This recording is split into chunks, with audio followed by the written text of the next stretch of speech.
Hello class 12। I hope you all are fitting fine. So चलिए शुरू करते हैं। आज हम लोग आपकी क्लास का एक बहुत important chapter that is molecular basis of inheritance. ये क्लास 12th का 6th चैप्टर है, मॉलिक्यूलर बेसिस ऑफ इनहेरिटेंस। और मोस्ट कॉमनली बच्चे इस चैप्टर को MBI शॉर्ट करके MBI की फॉर्म में बोलते हैं। और बच्चों के लिए बड़ा टेंशन वाला चैप्टर ये रहता है, but personally it's my one of the favourite chapter of class 12। So I hope you all will take interest. तो चलिए शुरू करते हैं इस चैप्टर को। तो मॉलिक्यूलर बेसिस ऑफ इनहेरिटेंस में आने वाले बाकी सारे टॉपिक्स आपके लिए नए होंगे, बट फिर भी जो आज पहला टॉपिक मैं आपको पढ़ाऊंगी दैट इज DNA। आप छोटी क्लासेस से इसके बारे में पढ़ते हुए आ रहे हैं, नाम सुना है, इसकी फुल फॉर्म और एक दो चीजें पढ़ी हैं। एंड 11th क्लास में बायोमॉलिक्यूल्स में आपने DNA के बारे में डिटेल में पढ़ा होगा। वही सारी चीजें हमें फिर से पढ़नी है। तो चलिए आइए रिकॉल करते हैं टॉपिक DNA। तो देखिए, जैसा कि मैंने कहा, the very first topic is DNA। DNA मतलब क्या? DNA मतलब डीऑक्सी राइबो न्यूक्लिक एसिड। इस पूरे वर्ड का अच्छे से इन्वेस्टिगेशन करेंगे, इसके हर एक मीनिंग पर जाएंगे। पर चलिए उससे पहले कुछ साइंटिस्ट के बारे में जानते हैं जिन्होंने DNA की स्टडी में हम लोगों के नॉलेज को इम्प्रूव करने के लिए बहुत सारा अपना जो है वर्क दिया है। कौन कौन से साइंटिस्ट हैं वो? सबसे पहले कि DNA को पहली बार आइडेंटिफाई किसने किया? तो first time this DNA was identified by Friedrich Miescher. ठीक है, ये जो मिशर साइंटिस्ट था उसने 1869 के अंदर DNA को आइडेंटिफाई किया था, सबसे पहले देखा था। और उस टाइम इसका नाम DNA नहीं पड़ा था, उस टाइम इसको नाम दिया गया था न्यूक्लिक। फिर और क्या साइंटिस्ट थे? एक साइंटिस्ट थे, दो साइंटिस्ट थे, मॉरिस विल्किंस एंड रोजरलैंड फ्रैंकलिन। आप इसको सिंपली विल्किंस एंड फ्रैंकलिन भी बोल सकते हैं। तो ये जो साइंटिस्ट थे विल्किंस एंड फ्रैंकलिन, इन्होंने एक्सरे डिफ्रैक्शन पैटर्न दिया था, यानी कि एक्सरे पे किस तरीके का ह्यूमन DNA दिखाई देता है वो उन्होंने दिया था। और इसी की मदद से आगे आप पढ़ेंगे एक डबल हेलिकल मॉडल DNA का, जिसको वॉटसन एंड क्रिक ने दिया। तो दो साइंटिस्ट में यही बता देती हूँ आपको, दो साइंटिस्ट थे आपके, वॉटसन एंड क्रिक। ये वॉटसन एंड क्रिक जो साइंटिस्ट थे, इन्होंने दिया DNA का double helical model. Double helical model, ये जो डबल हेलिकल मॉडल दिया DNA का वॉटसन क्रिक ने, आपको क्वेश्चन पूछा जा सकता है कि ये किससे इन्फ्लुएंस होके दिया? तो विल्किंस एंड फ्रैंकलिन के डिफ्रैक्शन पैटर्न से दिया। तो ये तीन साइंटिस्ट है जिसके बारे में आप लोगों को जरूर याद रखना है। ये सारा डाटा आपके NCERT टेक्स्ट बुक्स में गिवन है। तो ये हुए साइंटिस्ट की बात। अब करते हैं DNA के बारे में इन्वेस्टिगेशन। तो चलिए देखते हैं क्या कुछ है DNA के स्ट्रक्चर के बारे में। तो देखिए, सबसे ये बात सब जानते हैं कि DNA हमारा जेनेटिक मटेरियल है। इसको जेनेटिक मटेरियल कहने के पीछे रीजन, जेनेटिक मटेरियल वो होता है जो कैरेक्टर्स को एक जनरेशन से दूसरी जनरेशन में पास करता है। चैप्टर को जब हम आगे पढ़ेंगे तो you will came to know कि ऐसे ही नहीं इसको जेनेटिक मटेरियल मान लिया, इसके ऊपर बहुत सारी स्टडीज चली। तो क्या कुछ स्टडीज चली उसके बारे में भी हम आगे पढ़ेंगे। तो शुरू करते हैं topic DNA deoxyribonucleic acid. DNA कहते हैं it is a polymer of nucleotide. कहते हैं जो न्यूक्लियोटाइड होता है ना, उसका पॉलीमर है ये DNA। यानी बहुत सारे न्यूक्लियोटाइड आपस में जुड़ जाते हैं तो बन जाता है DNA। इसका मतलब पहले देखना पड़ेगा कि न्यूक्लियोटाइड क्या चीजें होती हैं। तो चलिए जानते हैं। तो न्यूक्लियोटाइड के बारे में अगर मैं बात करूं तो न्यूक्लियोटाइड होता है अगर हम फॉस्फेट ग्रुप को या फॉस्फोरिक ग्रुप को ऐड कर दे एक न्यूक्लियोसाइड के अंदर। मैंने कह दिया, मैंने फॉस्फेट के साथ न्यूक्लियोसाइड को जोड़ दिया तो बन गया मेरा nucleotide. But what is nucleoside? I don't know about nucleoside. तो न्यूक्लियोसाइड के बारे में जानते हैं। न्यूक्लियोसाइड मतलब दो चीजें। न्यूक्लियोसाइड मतलब दो चीजें हैं। कौन कौन सी दो चीजें हैं? एक आती है इसके अंदर sugar, that is a pentose sugar. Pentose यानी 5 कार्बन की एक शुगर है, पेंटोज शुगर। एंड दूसरी चीज जो न्यूक्लियोसाइड के अंदर इन्वॉल्व होती है दैट इज नाइट्रोजनस बेसिस। तो दो चीजें हमने कह दिया that nucleoside is composed of pentose sugar and nitrogenous base. If we add this nucleoside with phosphate it will give rise to nucleotide, यानी कि हम ये कह सकते हैं कि न्यूक्लियोटाइड में तीन चीजें हैं, एक है फॉस्फेट, एक है पेंटोज शुगर एंड एक है आपका नाइट्रोजनस बेस। तो इन सब के बारे में जानते हैं क्या चीज है। सबसे पहले फॉस्फेट ग्रुप की बात करते हैं। तो देखो फॉस्फेट क्या है, फॉस्फेट एक्चुअली इस फॉर्म में होता है, डिटेल में अगर हम देखें H3PO4 कैसा स्ट्रक्चर होगा इसका, आप लोग केमिस्ट्री में पढ़ते हैं। इसका स्ट्रक्चर कुछ इस तरीके से होगा, ये हो गया आपका H3PO4। कैसे कनेक्ट होगा वो बाद में बात करेंगे, पहले मैं आपको सिर्फ सबके स्ट्रक्चर बता रही हूँ। तो फॉस्फेट ग्रुप का कुछ इस तरीके का स्ट्रक्चर होता है। अब बात करते हैं पेंटोज शुगर की। पेंटोज यानी कि 5 कार्बन की शुगर। 5 कार्बन किस तरीके से हैं, देखिए पेंटोज शुगर के, ये देखिए 1 2 3 4। अब आप कहेंगे तो 4 हुए, carbon number 1 2 3 4 and 5th carbon lies on the 4th carbon. This is carbon number 5th. In 5 carbon पे आपको पता है कार्बन की वैलेंसी 4 होती है, 2 बॉन्ड्स बने हुए हैं। What about the other bonds, तो मैं आपको बता दूं, इस पर होता है OH और H ग्रुप, इस कार्बन पर होता है H and OH group, then third carbon is H and OH group, fourth carbon की 3 वैलेंसीज पूरी है, इसको सिर्फ एक हाइड्रोजन की जरूरत है, so it contains 1 H and the fifth one consists of CH2OH। ये पेंटोज शुगर है। अब इस बात को ध्यान से सुनिए, इंपॉर्टेंट बात है, ये है पेंटोज शुगर। अब आपको मैं बताऊं, न्यूक्लियोटाइड से बनने वाली 2 चीजें होंगी, एक होता है डीएनए और एक होता है आरएनए। डीएनए और आरएनए दोनों न्यूक्लियोटाइड से बने हैं, इसका मतलब दोनों में पेंटोज शुगर, ये फॉस्फेट ग्रुप होगा, इसका मतलब दोनों में आपकी पेंटोज शुगर भी होगी। फर्क क्या है डीएनए और आरएनए में, फिर इनका फर्क है, देखिए डीएनए में जो शुगर यूज होगी वो होगी डीऑक्सीराइबोज शुगर।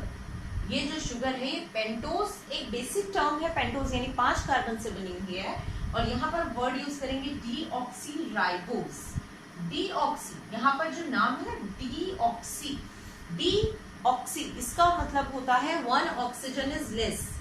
ये शुगर एज इट इज, इसको हम राइबोज शुगर भी बोलते हैं, ये आरएनए में यूज होती है, बट जैसा कि डीएनए में बोला गया, राइबोज शुगर के आगे एक वर्ड लगा दिया डीऑक्सी, यानी एक ऑक्सीजन कम है, तो वो एक ऑक्सीजन कम यहाँ सेकेंड कार्बन से होती है। सेकेंड कार्बन पर एक ऑक्सीजन कम होती है, यानी सेकेंड कार्बन पे instead of OH only H is present. तो यहाँ पर एक डिफरेंस मैंने आपको बता दिया है between DNA and RNA, that in DNA deoxyribose sugar is present in which in the second carbon there is 1 oxygen less, whereas in case of RNA there is ribose sugar in which the second carbon is having OH instead of H। तो phosphate हो गया, ये आपकी pentose sugar हो गई। अब आते हैं नाइट्रोजनस बेस।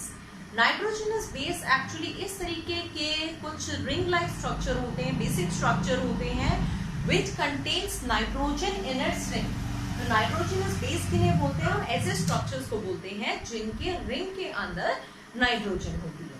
तो देखो नाइट्रोजनस बेस में आपको बताऊं 2 टाइप के होते हैं। कौन कौन से होते हैं, एक होते हैं प्यूरिन और एक नाइट्रोजनस बेस होते हैं आपके pyrimidine. One is purine and another is pyrimidine. क्या कुछ है प्यूरिन एंड पायरिमिडिन में, प्यूरिन एक्चुअल में डबल रिंग स्ट्रक्चर होते हैं। डबल रिंग का मतलब देखिए ऐसे एक रिंग होगी और फिर दूसरी रिंग होगी इस तरीके से, इस तरीके के रिंग वाले स्ट्रक्चर होते हैं प्यूरिन। तो इसमें कितनी कार्बन हुई आपकी, 6 7 8 9, तो टोटल 9 कार्बन होते हैं इसके अंदर। जबकि जो पायरिमिडिन होते हैं उसमें एक ही रिंग होती है, यानी कितने कार्बन हुए टोटल, 6 कार्बन। तो purine consist of 9 carbon whereas pyrimidine consist of 6 carbon. यहाँ पर ना जगह जगह नाइट्रोजन होगी, और ये नाइट्रोजन कौन कौन सी पोजीशन पे होंगे उसकी बात कर लेते हैं। तो यहाँ पर जो पोजीशन होगी वो होगी 1 3 7 and 9। These are the position on which nitrogen is present on the purine, whereas in case of pyrimidine the nitrogen is present on 1 and 3 carbon. In 2 carbon पर प्रेजेंट होगी नाइट्रोजन। तो प्यूरिन में कौन कौन आता है और पायरिमिडीन में कौन कौन आता है उसकी बात करते हैं। थोड़ी सी स्पेस हम यहाँ क्रिएट करेंगे, ये आपको समझ आ गया होगा होपफुली। तो देखिए कौन कौन है प्यूरिन और कौन कौन है पायरिमिडीन। तो जो प्यूरिन है आपके वो दो होते हैं। कौन कौन से प्यूरिन होते हैं? एक होता है आपका एडेनिन, जिसके लिए हम सिंपल यूज करते हैं ए, और दूसरा होता है आपका ग्वानिन, जिसके लिए हम सिंपल यूज करते हैं जी। तो एडेनिन एंड ग्वानिन ये दो आपके प्यूरिन्स हैं। अब बात करते हैं पायरिमिडीन्स की। ये प्यूरिन हो गए। अब पायरिमिडीन की अगर हम बात करें तो देखिए कौन कौन है पायरिमिडीन में। पायरिमिडीन आपके तीन होते हैं। एक होता है आपका थायमीन, थायमीन यानी कि टी। एक होता है आपका साइटोसिन, साइटोसिन यानी सी। फिर होता है आपका यूरेसिल, यूरेसिल यानी कि यू। तीन पायरिमिडीन और दो प्यूरिन, या ये ना नाम जरूर याद रखना, कौन प्यूरिन है कौन पायरिमिडीन है। ओवरऑल रिकॉल करते हैं क्या क्या पढ़ा। हमने कहा DNA is a genetic material and DNA is made up of nucleotide. फिर हमने कहा nucleotide is made up of nucleoside and phosphate. Phosphate means the H3PO4 group. फिर हमने कहा nucleoside is made up of pentose sugar and nitrogenous bases. So pentose sugar means a 5 carbon sugar. कौन सी 5 carbon की sugar है DNA में? That is deoxyribose sugar. इसकी पहचान है इसके सेकेंड कार्बन पर नॉर्मल शुगर की तरह एक ऑक्सीजन नहीं होती, कम एक ऑक्सीजन रहती है। Then the third is the nitrogenous bases which are required. Nitrogenous bases are the ring-like structure having nitrogen. So nitrogenous bases are mainly two. One is the purine, another is the pyrimidine. Purine consists of two rings having total 9 carbon, in which nitrogen is present at 1, 3, 7 and 9th position of the sugar. There are two purines. One is adenine, which is denoted as A, another is guanine, which is denoted as G. Pyrimidine, which is a single ring structure having total 6 carbons, having nitrogen at the first and the third position. So pyrimidines include thymine, denoted as T, cytosine, denoted as C, and uracil, denoted as U. चलिए अब बात करते हैं कि ये आपस में कैसे जुड़े हुए हैं। तो न्यूक्लियोटाइड इनको बना के दिखाते हैं हम लोग, how the nucleotides are form from these three structures. One thing important thing, देखिए दो प्यूरिन और दो पायरिमिडीन डीएनए में इन्वॉल्व है। प्यूरिन तो दो ही है तो ऑब्वियस सी बात है दोनों की दोनों डीएनए में इन्वॉल्व है। बट पायरिमिडीन जैसा कि आपको यहाँ तीन दिखाई दे रहे हैं, थायमीन, साइटोसिन एंड यूरेसिल। इनमें से कौन से दो होते हैं डीएनए में? That is thymine and cytosine. Uracil is not present in case of DNA. You will came to know that uracil is present in case of RNA in place of thymine. तो thymine की जगह uracil आ जाता है अगर हम RNA की बात करते हैं, पर DNA में it is thymine. चलो अब बात करते हैं इनको जोड़ के दिखाते हैं कि किस तरीके से ये आपस में अलाइन हो सकता है। इसको भी थोड़ी स्पेस हम क्रिएट करते हैं यहाँ पर।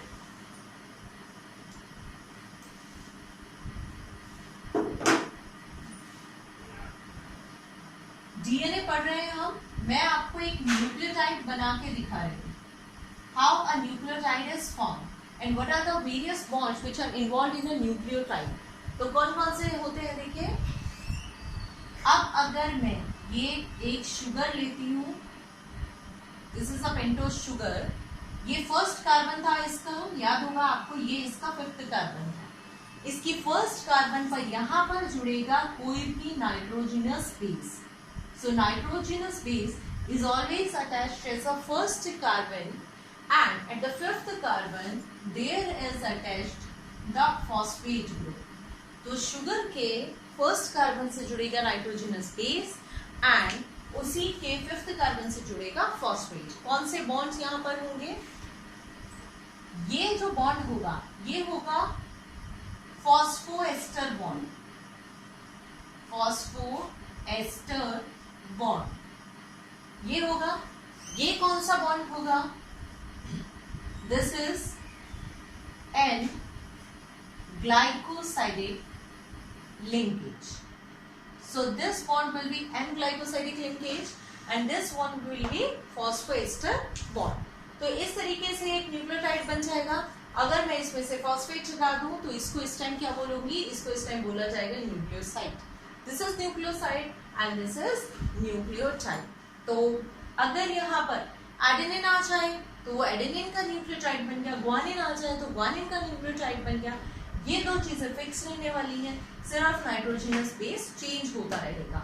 तो चलिए आप देखते हैं डीएनए के स्ट्रक्चर के बारे में. कैसा होता है डीएनए का स्ट्रक्चर, न्यूक्लियोटाइड की मदद से कैसे जुड़ते हैं उसकी बात करेंगे.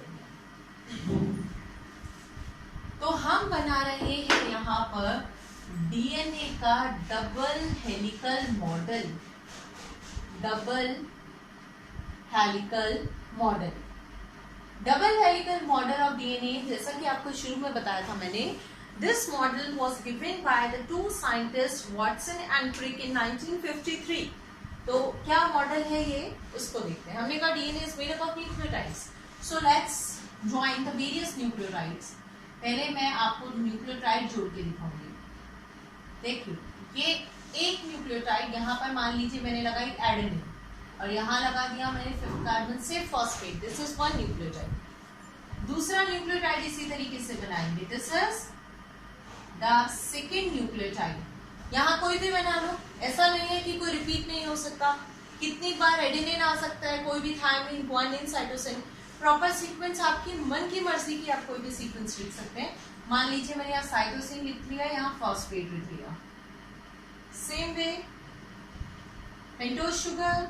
यहाँ हमें ना डिटेल स्ट्रक्चर दिखाने की जरूरत नहीं है. यहाँ मान लीजिए मैं रख लेती हूँ थायमिन रख लेते हैं, यहाँ फॉस्फेट. ये हो गए अलग अलग न्यूक्लियोटाइड, पर इनको जोड़ना भी तो जरूरी है. It's important to connect the various nucleotide to form a chain. Chain तो तभी बनेगी. तो कैसे होता है ये, इसको देखिए. ये था पहला, ये दूसरा, ये तीसरा और ये चौथा और ये पांचवा. पहले से बेस जुड़ा है, पांचवे से फॉस्फेट जुड़ा है. ये जो तीसरा कार्बन है, इस तीसरे कार्बन से जुड़ता है अगला फॉस्फेट. अगले के फॉस्फेट से तीसरा कार्बन जुड़ेगा. सेम वे ये तीसरा कार्बन है, ये इसके फॉस्फेट से जुड़ जाएगा. ध्यान से इस चीज को समझिए. इस तरीके से देखिए कनेक्ट होता जा रहा है. अब DNA is a double helical model. और डबल हेलिकल यानी दो चेन्स एक साथ चलती है, पर वो दोनों चेन एंटी पैरेलल, यानी अगर एक ऐसे जा रही है तो दूसरी इस तरीके से जाएगी. तो कैसे, क्योंकि उनके जो बॉन्ड्स है ना दो के बीच में, आगे एक्सप्लेन करूंगी आपको.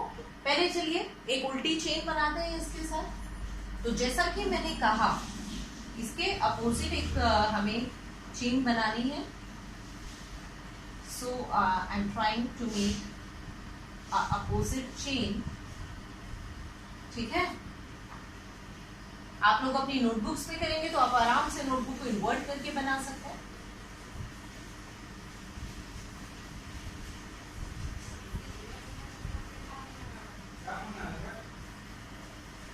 सेम वे मान लीजिए यहाँ पर ये हमारी शुगर आ गई. शुगर आ गई. शुगर का ये जो आपका होगा फर्स्ट कार्बन होगा. अब मैं खास बात बता रही हूँ आपको. यहाँ फॉस्फेट, ऑब्वियस सी बात है. एक चीज देखिए, ये रूल आपको बताया गया कि अगर एक चेन में प्यूरिन होगा तो उसके अपोजिट चेन में हमेशा उसके साथ पायरिमिडीन ही आएगा. अगर सामने प्यूरिन तो प्यूरिन के सामने पायरिमिडीन, अगर पायरिमिडीन है तो उसके सामने प्यूरिन. तो यानी अपोजिट चलता रहेगा. प्यूरिन के सामने पायरिमिडीन, पायरिमिडीन के सामने प्यूरिन. इस तरीके से ये आपस में हमेशा कनेक्टेड रहेगा. अब दो प्यूरिन है, दो पायरिमिडीन है, कौन सा किसके साथ? एडेनिन होगा तो हमेशा थायमिन आएगा. ग्वानिन होगा तो हमेशा साइटोसिन आएगा. और इनके बीच में प्रेजेंट होंगे हाइड्रोजन बॉन्ड. कितने? इन दोनों के बीच होंगे डबल हाइड्रोजन बॉन्ड और इन तीनों के बीच होंगे ट्रिपल हाइड्रोजन बॉन्ड. कौन से बॉन्ड्स हैं ये मैंने आपको बताया, हाइड्रोजन बॉन्ड्स. राइट, ये मैं आपको ऑलरेडी बता चुकी हूँ. This is an glycosidic linkage. ये मैं बता चुकी हूँ फॉस्फोएस्टर. बट ये जब अगले से जुड़ा है तो ये फॉस्फोडाइएस्टर है. This is phosphodiester. क्यों? क्योंकि यहाँ पर फॉस्फेट दोनों साइड जुड़ा हुआ है. ठीक है, यहाँ पर ये जो बॉन्ड था ये फॉस्फोएस्टर था, ये एन ग्लाइकोसाइडिक था. अब यहाँ थाइमिन है तो अपोजिट में कौन आएगा? एडेनिन आएगा. और इनके बीच होंगे double hydrogen bond. Same way यहाँ फॉस्फेट ग्रुप होगा, यहाँ साइटोसिन है तो ग्वानिन आएगा with triple hydrogen bond. Same way यहाँ फॉस्फेट होगा तो यहाँ पर क्या आएगा आपका थायमीन आ जाएगा विद डबल हाइड्रोजन बॉन्ड। और आपस में कैसे कनेक्ट होंगे, ये जो है ये थर्ड होगा 1 2 3, तो ये थर्ड वाले से फॉस्फेट अपने आप को कनेक्ट करेगा। इस तरीके का एक ये डायग्राम भी आपको आना चाहिए बनाना। इस तरीके का देखिए दो कैसे चेन आपस में कनेक्ट हो रही है। अब एक बहुत इंपॉर्टेंट बात बता रही हूँ मैं आपको, रटने की जरूरत नहीं है, उस चीज को समझ लीजिए। एक बहुत इंपॉर्टेंट बात क्या है, कहते हैं डीएनए में दो एंड्स होते हैं, one is the 3 prime and another is the 5 prime and. ठीक है, तो क्या 3 प्राइम एंड है क्या 5 प्राइम एंड है उसकी और हम बात कर लेते हैं। देखो अगर हम इस पूरी चेन की बात करें, इस चेन को आप कितना ही लंबा कर दो एक्सटेंड, पर you will see that on one side the phosphate is free, that is present on the 5th carbon, और एक साइड पर ये थर्ड जो कार्बन था हमारा जो सब जगह जुड़ा हुआ था वो फ्री है। भाई दो ही तो चीजें हैं इस side, either the 5th carbon और द 3rd कार्बन। 5th जुड़ा है 3 फ्री है, यहाँ पर दोनों जुड़े हैं, यहाँ 5th फ्री है। जिस साइड पर फॉस्फेट फ्री है जो 5th कार्बन पे है उसको 5 प्राइम एंड बोलते हैं। तो 5 प्राइम एंड की पहचान क्या होती है, 5 प्राइम वो एंड है जिसपे फॉस्फेट जुड़ा होता है। दूसरी साइड जिस पर 3rd कार्बन फ्री है, जहां की 3rd कार्बन और जगह जुड़ा हुआ है, इस एंड को 3 प्राइम एंड कहते हैं। अब वहां फॉस्फेट है, यहाँ क्या है, याद करो शुगर में यहाँ क्या था, यहाँ था ऊपर H था और यहाँ OH था, तो 3 प्राइम की पहचान है presence of OH। Opposite chain पे आओ, यहाँ पर क्या फ्री है अगेन फॉस्फेट, जो कि कौन से कार्बन पे जुड़ा है 5th पे, तो ये 5 प्राइम एंड हो गया, यहाँ फॉस्फेट फ्री है। सेम वे यहाँ क्या फ्री होगा, ये 3 प्राइम एंड होगा क्योंकि यहाँ OH ग्रुप फ्री है। इस तरीके से आपकी एक डीएनए के डबल हेलिकल मॉडल तो हम बनाएंगे वाटसन क्रिक का, बट मैंने आपको बताया है कि क्या क्या चीजें उसमें अरेंज होती है, कैसे न्यूक्लियोटाइड अरेंज होते हैं। अब तक के मेन कंसेप्ट में आपको यही याद रखना है, DNA is first time discovered by Friedrich Miescher who termed it as nuclein, then Wilkins and Franklin give a X-ray diffraction pattern based on which Watson and Crick made a double helical model of DNA. DNA is a polymer of nucleotide, and nucleotide consists of 3 things: phosphate, pentose, and nitrogenous base. The phosphate group, the pentose sugar is here the deoxyribose sugar. On the first end, it is connected to the nitrogenous bases, which are either purine or pyrimidine. On the 5 prime end, it is connected to the phosphate group. ठीक है? Here the bond is N-glycosidic linkage. This bond is phosphoester bond. The 2 sugar, the phosphate of one sugar is connected to the phosphate the phosphate of one sugar is connected to the carbon of another sugar through the phosphodiester bond.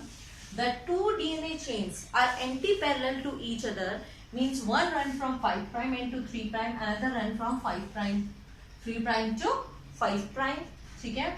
The nitrogenous bases always pairs together with hydrogen bond, and purine always lies opposite to the pyrimidine. ये बातें हमने पढ़ी